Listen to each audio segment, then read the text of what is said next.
Yıl 2014. Tarih 15 Eylül.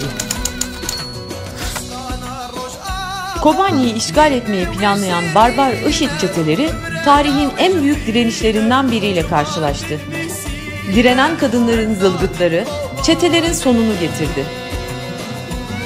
IŞİD çetelerinin kadın düşmanı barbar faşist zihniyetini yerle bir eden kadınlar meşaleleriyle karanlığa ışık oldu.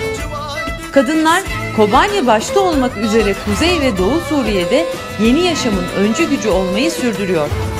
Kadın Bakanlığı, kadın evleri, kadın eğitim ve bilim merkezleri, kadın akademisi ve Jınvar ile erkek egemenliğine karşı çıkıyor. Komünler oluşturarak Kürt, Arap, Ermeni, Türkmen, Süryani halklarla ortak çalışmalar yürütüyor.